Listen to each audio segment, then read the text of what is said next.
একদিন গ্রামে বাজারের পাশে একটি সোনার দুল পড়েছিল।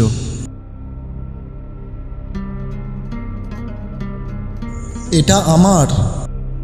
না, এটা আমি আগে দেখেছি। আমি সত্যি বলছি, এই কানের দুলটা আমার বোনের। না না, কোনো মতেই না, কানের দুল তো আমি দেব না, এটা আমার সোনার কানের। পাশ দিয়েই গীতা নামের একজন মহিলা হেঁটে যাচ্ছিল।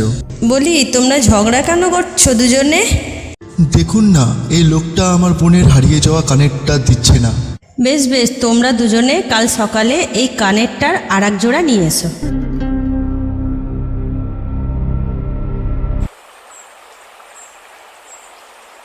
গীতাদি, আমি চলে এসেছি আমার কানেরটা নিতে, দাও আমার কানের। পরদিন গোপাল সত্যি সত্যি তার বোনকে নিয়ে যায়। গীতা বুঝতে পারে যে সত্যি কানের দুলটা গোপালেরই। দেখুন গীতাদি, এই কানেরটার আরেকটা জোড়া আমার কাছে আছে। সত্যি গোপাল, তুমি ঠিকই বলছিলে, এই কানেরটা তোমারই। আমি লোভে পড়ে এই কাণ্ডটা করে ফেলেছি, আমি আপনাদের কাছে ক্ষমা প্রার্থী। আমি আর কোনোদিন লোভ করব না। মোরাল অফ দ্য স্টোরি, পরের জিনিসে লোভ করা ভালো না।